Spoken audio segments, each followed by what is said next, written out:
Have you been dreaming of launching your self-publishing career, but you're feeling a little bit overwhelmed by how much there is to learn? Well, I've got you covered because in today's video, we are going to discuss the 5 steps that you need to take to get your self-publishing career launched and off the ground in 2025. So let's get started.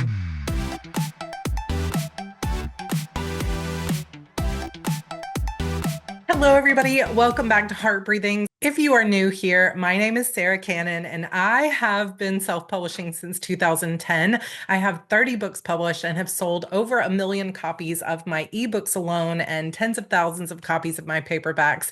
And I have definitely been through it. I've made a lot of mistakes, a lot of twists and turns in my author career. I have experimented a lot, and there are some things that I've just chosen not to do. And through it all, I have always found a way to get my stories into the hands of readers that want to read them. And that's ultimately what my goal is.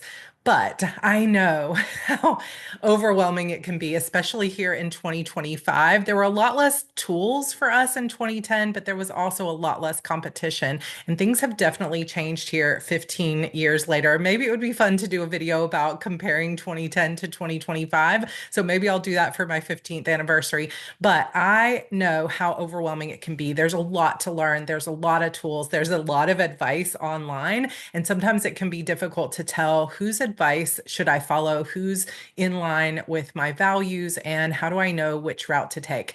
The other biggest challenge is that there's so many paths to success that sometimes it can feel like you're going to get whiplash looking at all the different paths people have taken.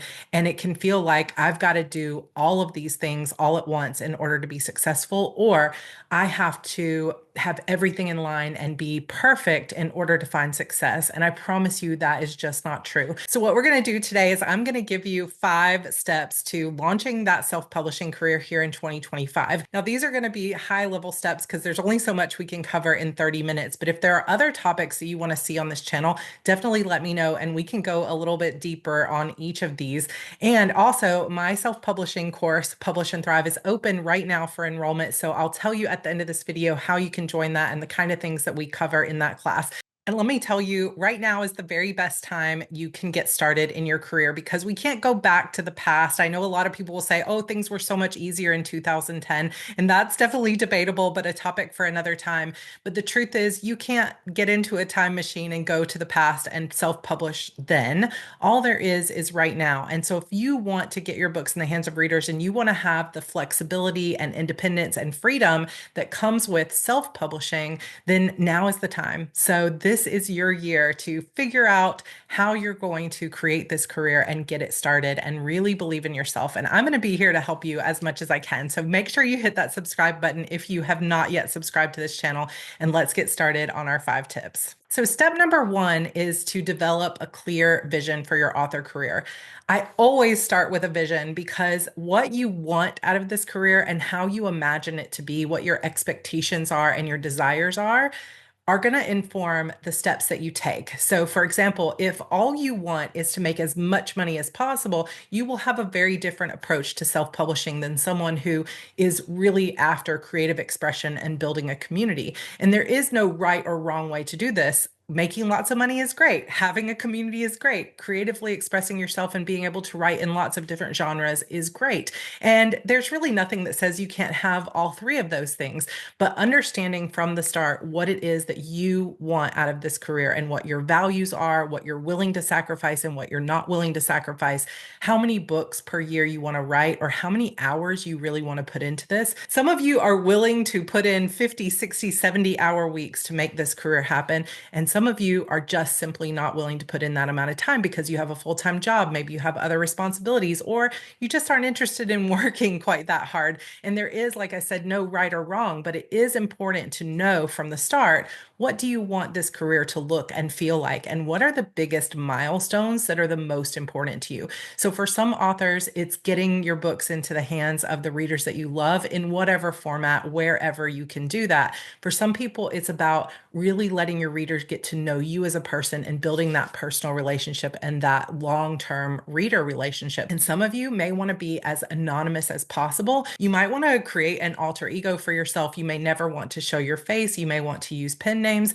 And all of those things are valid paths to a successful author career, but they look very different. Some of you want to write just one very specific genre that is the genre of your heart. And some of you might be open to writing whatever is the most marketable or viable or trendy subject out there right now. And like I said, there's no judgment. So don't judge yourself based on what you want, and don't judge yourself based on what other people have. But I encourage you to sit down and really write out for yourself. Maybe a journal entry, open a new notebook. We know we love notebooks here at Heart Breathings, and really think and journal about what would your ideal author life look like? So how many hours a week would you work? What kind of community would you have? Would you let your readers into your personal life, or do you want to set some very firm boundaries with that? Do you want to go to author conferences? Do you want to write in multiple genres? And just sit down and dump everything you can think of that is your truest desire on the page. And I'll tell you right now, there's really no limits to what you can do.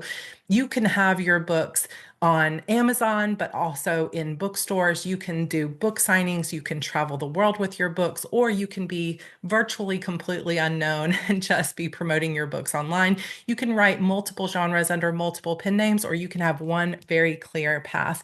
And all of it is viable. So it's a matter of just sitting down and really exploring your own heart and thinking, what do I want? Because what you want is going to determine how you manage your career and the decisions that you make. Because if you really want to make as much money as possible, you don't want to choose the most niched down, obscure genre that doesn't really have a lot of reach or a lot of current fans. You would want to focus on what's the most profitable genre out there. But for some of you, you might value the community more so than the money. And so there you might choose, okay, I'm going to start a big social media following. I'm going to share my life on social media. I'm going to start a YouTube channel. And so hopefully you can see how deciding what you want and developing that clear vision is really going to help you. It also lets you know, what are the sacrifices I'm willing to make? A lot of indie authors, when they get started, don't realize that they're starting an actual entrepreneurial business. And so when you start to do that, you can very easily get wrapped up in more, more, more, more. And that means there's no limit or end to the number of tasks that you could put into your marketing, your branding, your social media, in addition, of course, to the writing, which is what we're really here for. And so it can often happen that in the pursuit of more success, a lot of people tend to lose themselves, or they lose their relationships, or they sacrifice things they didn't mean to sacrifice. And so one of the first things that I always recommend my students do is really get that clear vision of who you want to be as an author and what you want that to look like. What are your boundaries? What do you want to write? And all of those things that you can think of about your future author career. Step 2 is to write and edit an unmissable book, meaning a book that people just can't put down, a book that people feel like they just have to have. And how do we do that? Well, of course, one of the first things that we need to do is study the craft of writing. And that doesn't mean that you need to plot or that you need to outline. There are a lot of writers who are just intuitive writers, and you sit down and you're a great storyteller, and you don't even necessarily need to understand how to plot, but you do need to know how to write a great story, how to write great dialogue, what really hooks readers in. And another really important thing here when we talk about writing a great book is also understanding who are your ideal readers, what genre and subgenre are you writing in, and what do readers expect in that genre or subgenre. So what are the tropes? What are the universal fantasies that are used here? What are the common types of interactions between characters, common settings, common POV? So if everybody in your genre tends to write first person present tense and you write third person past tense, it's going to be really hard to find your readers, because a lot of readers are really used to reading the same tense. And depending on the genre, you can have a variety of tenses. Some genres are almost always in third person past tense,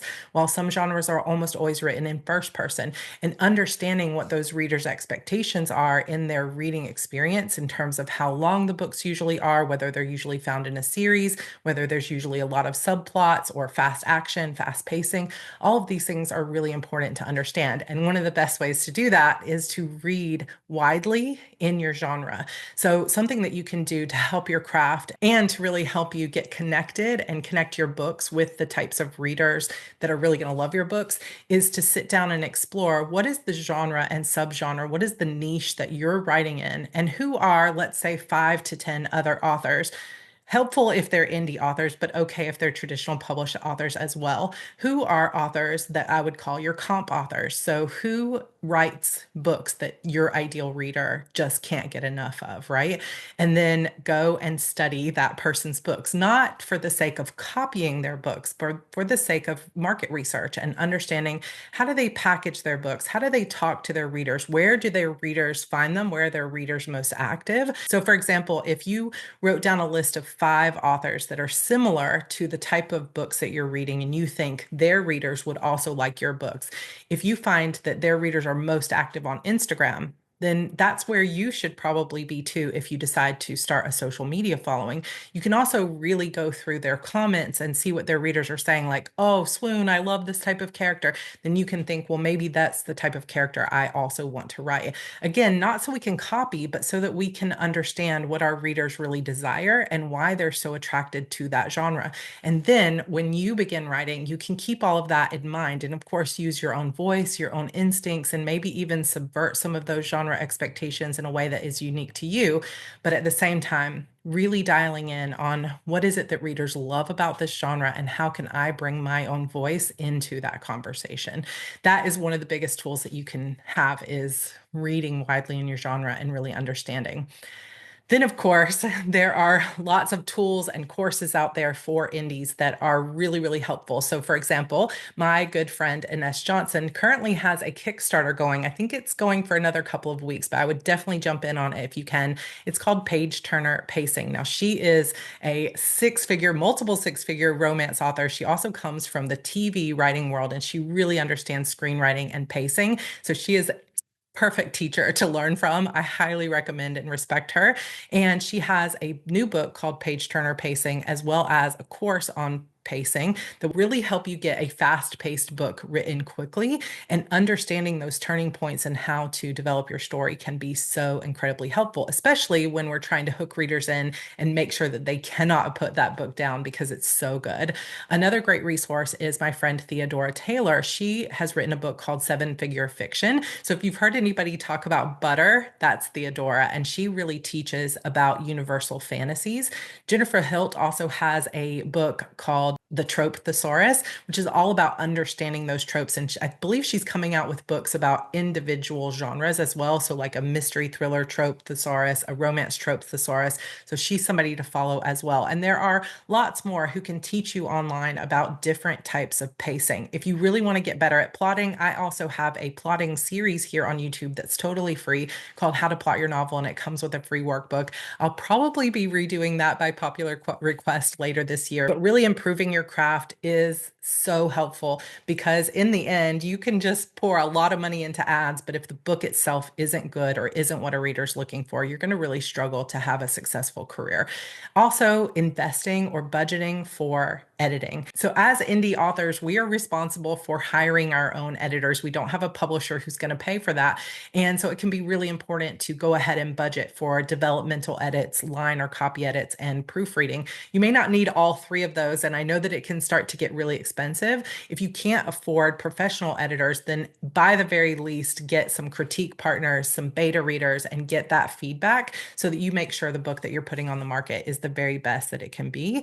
And once you have the very best book and it is edited to perfection, we move on to step 3, which is understanding the basics of self-publishing. So this one is a very broad topic and there really is a lot to learn, but just keep in mind that you don't have to know everything and you don't have to master every single piece of the puzzle. Many of us sort of crashed our way through publishing for the first time, and it really is an iterative process and it's an experimental process. You can know as much as you can up front and you can really arm yourself with a lot of great foundational information, but there is so much that you will learn by simply doing the thing, like going in there, publishing your book, seeing how the retailers work, seeing what kind of boxes you have to fill out. You'll learn as you go. And so it's really a balance of saying, I want to learn as much as I can so that I can be informed, but I don't want to hold myself back for years waiting to know all the things and to be perfect, right? So you want to just get moving. And then as you publish, you will learn more and you'll be able to do it better and you'll iterate and you'll add more platforms. A lot of times when new indies are looking at those of us that have been around for a long time, what you see is the process that has gone about for the last decade of starting with ebooks, moving to paperbacks, adding in audiobooks, adding translations or special editions, being on this platform, then expanding to another. And you're seeing this very wide umbrella that we've started to build out, lots of income streams and revenue sources and social media and contact with our readers. But very few of us started that way. Most of us started just with ebooks or just with a small listing. And then we built things out over time and then expanded. So as we mastered this and had a few runs at it, we added another income stream and then another and another. And so don't expect yourself to be way up here with all these income streams when you're just starting out. Instead, understand that it really is an iterative process where you're going to say, I'm going to start here and I'm going to just crash my way through it and do the best I can. And I trust that I will learn enough to move on to the next step and the next step and the next step. Holding yourself back, waiting to have all the knowledge, all the perfect decisions, all the perfect strategy can really hold you back beyond what you need to. And then, even then, you're still going to realize that you learn a lot as you publish. So, my encouragement to you is to learn as much as you can, but don't hold yourself back from actually publishing. Same thing of writing a book. Like you could learn as much as you can about the craft of writing, but that's only going to take you so far. It's the actual getting in there and writing the book that teaches you how to be an author. And it's the same thing with indie publishing, that you can learn everything you can, but it's the doing of the thing, it's the publishing and going through the process and learning that's really going to make you a successful self-publisher. So let's get in and start doing it. That being said, there really is a lot that you need to know up front that you can really learn pretty quickly. So one of the decisions that you'll have to make right from the start is which platforms are you going to use? So there are basically five major platforms or retailers that we publish on in the traditional sense. So we have Amazon, Apple Books, Barnes and Noble, Kobo Books, and Google Play. And so you can publish wide to all of those places, in addition to Ingram Spark and Draft to Digital and lots of other retailers online. Or you can choose to be exclusive to Amazon in their KDP Select or Kindle Unlimited program. Now, when I say exclusive to Amazon, that's just for your ebooks. But in the end, for the majority of indie authors, ebooks are still our bread and butter. That's where the majority of us are making our money and finding our readers. And so that's a very important decision to make. So you want to do a little bit of research on Kindle Unlimited versus going wide and to see which is the best for you. There is no right or wrong way, but some genres do a lot better in Kindle Unlimited. And some people just really want to be wide and not put all of their eggs in that one basket. I personally have always been wide, and that has been the right choice for me. But there are other authors who really thrive being in Kindle Unlimited. Now, that doesn't limit you as to where your special editions and your paperbacks and your audiobooks can go. So think about which platforms you want to be a part of, and don't worry about learning them all at once. There are also aggregators like Draft to Digital or Publish Drive, where you can publish your book just to that one place, and then they will distribute it wide out to all those other retailers. And it's free to use Draft to Digital, for example, but they do take a little bit more royalty than you would get taken out if you publish directly to all of those sites. So there's a lot of little pros and cons there to understand. Another piece of the puzzle that you'll want to know up front is how to manage your metadata and a lot of decisions that will go into your metadata. So metadata is essentially just all of the data associated with your book's title. So the title of the book, the subtitle of the book, your series title, your blurb, your keywords, which is part of how readers search for you, and your categories. And I'm sure just being a reader, you're familiar with a lot of those terminology. Also, ISBNs, which is a thing that for some reason just really hooks a lot of people up. ISBNs are not really that complicated, but there is some information to be learned there. So I can't go through it all in this video, but if you want a video specifically on ISBNs, I do have that inside my Publish and Thrive course, and I would be willing to do something here. If you have questions, feel free to ask them below. The basics of it are that ISBNs are not required for ebooks ever, but you do need them for other formats like paperback, hardcover, and for your audiobook. So it's important to kind of understand how do you publish your books and get get ISBNs. And most of the time, you can just use free ISBNs or you can buy your own. Or if you're lucky enough to be in a country like Canada, you do get free ISBNs. So there's a process to apply for those. So ISBNs and any numbers associated with your book is part of your metadata. So understanding the basics of that can be important before you self-publish. Now, I do have for you today a quick rundown of these 5 tips that we're on number 3 right now, but I have all 5 listed for you with some details on the things you'll want to consider in a free download called 5 Steps to Launching Your Self-Publishing Career. So all you have to do is sign up for my newsletter list down below, and I will send that to you. And then, of course, if you're already on my list, you will have access to that in the Heart Breathings Resource Library. Another good download that I have in the Heart Breathings Resource Library, along with dozens of other free resources, is a PDF called Everything You Should Know Before You Self-Publish. And this really walks you through a lot of those decisions like keywords, categories, deciding on your website, deciding if you're going to use a pen name, all of that information. So that's a good one to revisit too. So if you sign up for my newsletter or if you're already on there, you'll get access to all those free resources that I've made for you, which hopefully makes it a little bit easier to go through this information. Another piece of the basics of self-publishing is formatting your books, because you can't just upload a Word document and have it look the way that you want it to. So you need to learn to professionally format your ebooks and your paperbacks and so on. So there are a lot of tools out there. Vellum is a tool that is only available for Macs. Atticus is a web tool, so you can use that on any platform. And then there are also some free ones. Those 2 are paid, but there are some free ones like using Draft to Digital, or Readsy has a free formatter, and you can learn how to use those, or you can even code it yourself. Some people use Adobe and Scrivener and all kinds of different formatting tools. You can hand code your books. And so do a little bit of research on how best to format your books, but that is something you'll need to either understand how to do or to outsource. But I highly recommend you learn how to do it yourself, because if you outsource it, then anytime you want to fix a typo or make a change, you have to actually get back in contact with that person. And if they're no longer in business, you have to pay for it all over again. So I highly recommend that's something that you learn to do for yourself. But just understanding the basics of self-publishing is a good place to start. It's the platforms you're going to use, what's all the data and decisions you need to make around your book, and then how do you actually format your book and upload it and make those accounts. That's kind of the bulk of the information. And then everything else in terms of publishing, you can learn as you go. Step number 4 is to create a cohesive marketing strategy. And I know that marketing is where everybody wants to spend their attention, but it's probably the thing most of us feel vulnerable about because it's so outside our comfort zone. And it really can be a matter of following your own intuition and your own desires. There is no have to when it comes to marketing, even though there are some myths around this, which I'll be covering next week. I'm going to do a video on self-publishing myths, but a lot of people think you have to have a huge social media following or you have to take out thousands of dollars in Facebook ads to be successful. But none of that is actually true.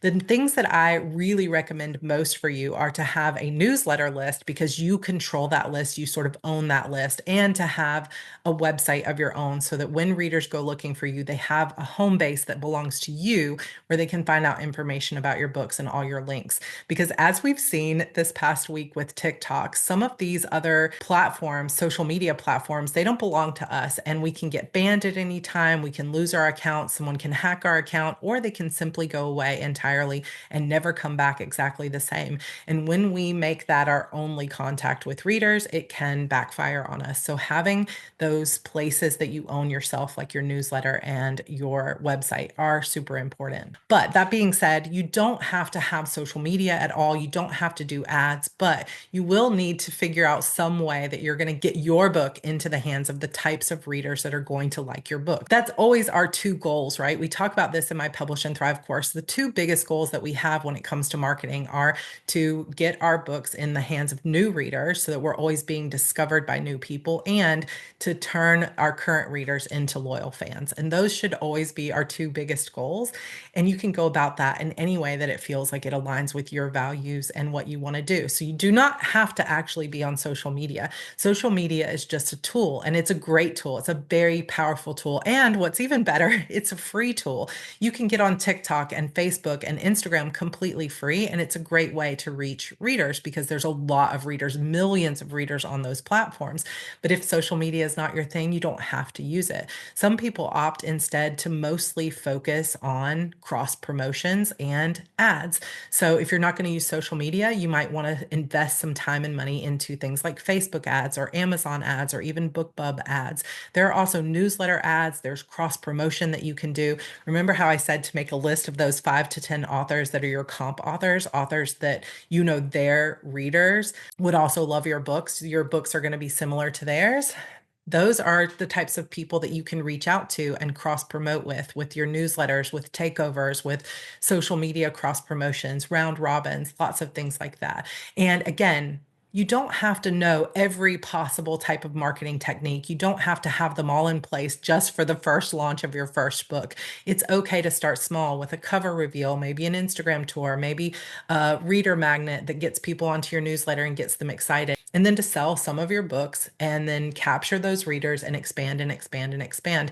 You don't have to have this big splashy release. And I think this is something that comes from traditional publishing because a lot of times with traditional publishers, you get a print run, they're looking at you to see how many books you can sell. And you really have that pre-order period and your first week to really wow them. And if your book is a disappointment, they're just not going to buy any more books from you. And that's the end of your career potentially. But indie world is not like that. You get launch after launch after launch to continue to grow. And it doesn't have to all be this one big splashy release. You can release, give yourself a little bit of time, analyze what worked and what didn't, and then build upon that over time. And it really does take some of the pressure off to give yourself that opportunity. And there are even titles that came out 10 years ago that are hitting New York Times lists, that are hitting bestseller lists and #1 in the Amazon store just because of social media and other types of advertising. So one of the things that we have as an advantage as indies is we can constantly reinvent and keep promoting our backlist. So don't put that pressure on yourself that like the launch is the whole thing. I always think of it kind of like giving birth to a baby is giving birth to your book baby, is that, you know, the day of that baby's birth is really just one piece of a very long lifetime of your book. And so don't put all that on the launch thinking it has to be perfect before you get the book out into the world. I promise you, just having a few small tools, a few things that you utilize at the beginning is enough. And you don't have to worry about having it all figured out just yet. But marketing is important. So you want to think about, how do I reach new readers? How do I make sure that my book is packaged? So we were talking about book covers. When readers are scrolling through Amazon or looking on TikTok, they have very specific preferences and they want to be able to see a book that looks like the genre they're looking for. If it's a horror book, you want to have a horror cover. And in addition to that, if your brand is cohesive, so that means your fonts, your logos, your colors on your website, your messaging, if all of that is really cohesive and screams horror, you're going to do a lot better overall in your whole career than if you have, you know, a bunny holding a knife with blood on it on your book cover and your website is all like bows and pink and it looks more like a contemporary romance website. You want all of it to look cohesive. So think about your author platform, how you're going to reach readers, how you're going to talk to readers, what kind of messaging you're going to have, what types of logos, branding, your cover art, so that everything you're doing says, this is the genre I write, and this is the kind of book this is, and this is the kind of author I am. That cohesive branding is one of the strongest marketing tools that you could ever have. And I really encourage you to spend a lot of time thinking about those log lines, your messaging, and the types of overall look and feel of your brand as you can. And then, of course, you can learn if you'd like Facebook ads, Amazon ads, and spend money and budget for those kind of things. I personally have chosen to go all in on community. And so I haven't done Facebook ads or AMS ads or click type ads for my career. And it's not absolutely necessary. But like I said, all of these things are just tools. And the more that you can stack the odds in your favor by utilizing these tools in a cohesive manner where they all work together, the stronger your career is going to be. Then step 5 is to continue to learn and grow. If there's one thing that is true about this indie publishing career, if there's one thing that stays the same, It's that things are always changing. So we have to be able to adapt and stay flexible. And that really is one of the big advantages to being an indie author is that we can be super agile. We can decide or see a trend and act on it immediately. We can change our covers. We can always be looking at the data and saying, okay, why didn't this book do as well? What if I changed this cover? What if I changed the logo? What if I changed, some of the message or the blurb? Or what if I changed my categories? And we can always be kind of tweaking things on the back end. Traditional published authors don't get that opportunity. They can't change book covers. They don't have that much control over it. And so we get that opportunity and we want to utilize that to the best of our ability. So that means paying attention to changes in the market, really keeping up to date on the podcasts like Joanna Penn's podcast or Wish I'd Known Then podcast, or some of the big indie author podcasts that can help you sort of navigate what changes are happening in the industry, what are the best practices that are currently going. Being a part of our Heart Breathings writing community, we have about 9,000 people in our Facebook group, and you can always talk about current trends and writing and all things like that. So come join us. I will link that for you down below as well. And staying up to date with your favorite YouTubers, joining my Publish and Thrive course where you get constant updates, following people like Dave at Kindlepreneur. He also has a YouTube channel here with over 100,000 subscribers. So I will link his channel down below. David Gaughran and Joanna Penn, some of these people are really, really important to follow. The Rebel Author podcast with Sasha Black. So the more that you can get in touch with the indie author community in some way, go to conferences, go to book signings, and keep in touch, even if it's just through free podcasts and YouTube channels, can be so helpful in understanding when the market is shifting, when you might need to pivot away from one genre to another. Getting into even small group masterminds or Facebook groups with other authors in your genre can be super helpful. Listening to your readers, paying attention to what's happening at Amazon or what's changing at Google Play, and staying up to date with that kind of stuff. I know it sounds like it's a lot of work, but if you're just in the community and you're following some of your favorite creators, you're going to naturally hear about these kind of things. And it can be so helpful to know when to pivot or when things like keywords change or something else on the vendor changes. But it's also just important to come into this with a mindset that really self-publishing is a dedication to a lifetime of learning and analyzing and continuing to grow and pivot. Very few people just say, these are my books, and the covers stay the same and the blurbs stay the same, and they just continue to make money off of it.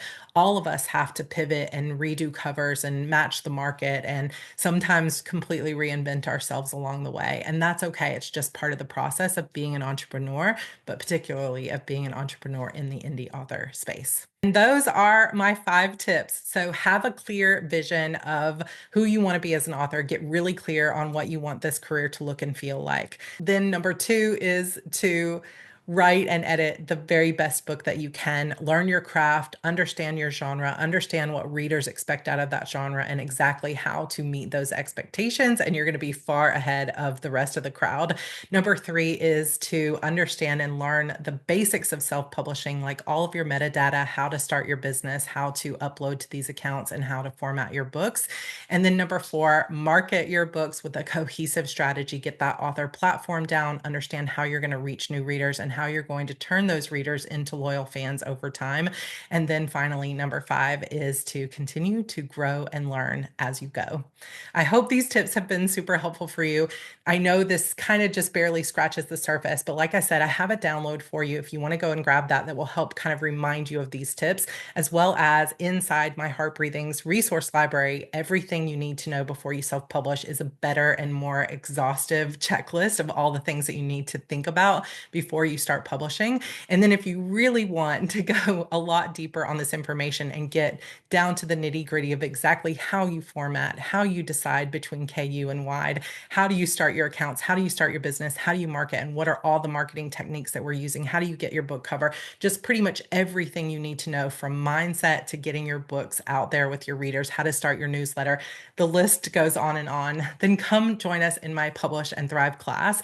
I started this out of a sheer desire desire to help as many people get their books on the market as possible. And I have not here, but the next bookcase over is just completely filled with the books of all of my students. I have taken over 2,500 students through this course, and it has been completely life-changing. Some of these students making tens of thousands of dollars in their books over the last couple of years. And I am so proud of everyone. And this is really a labor of love. It's over 300 videos. And what's better, you get 2 hours of Q&A time with me where I will personally answer your questions about your marketing strategy and your book covers and all of these, questions that you have along the way about metadata and, everything to make sure that you feel comfortable in your next steps moving forward. And you get lifetime access, which means that even if you're just still working on your first book and you want to get some of that strategy and social media and marketing in place, and then you're going to publish in the future, like later down the road, you get lifetime access. And you even get a quick reference index, which means that you can go in and just search for, oh, what did she say about ISBNs? And it's going to pull up that information without you having to go back to a video. And it's just going to be a quick reference, a quick answer to all of your questions. And we're consistently keeping that updated. And you also get, in addition to the videos and lots of worksheets and workbooks and checklists and things throughout the course, you get a private podcast where you can listen to all of the videos so that you can, if you don't have a lot of time to sit and watch videos, you can be listening to them while you're in the car or while you're cleaning the house or whatever it is that you need to be doing throughout the day. And you can continue to listen to these as many times as you want. And you can continue to participate in the live streams every time I run the course. It really is something that I have poured 1,000 hours of my time, probably more than that, of my time into, and all of my heart into it. And I love my students, and I'm truly your biggest cheerleader. So if you want to join that community, which is more than just me, but really and truly thousands of authors who are willing to help you with your blurbs and your cover art and feedback along the way, then come join us. We start February 1st, and I would absolutely love to have you in that class.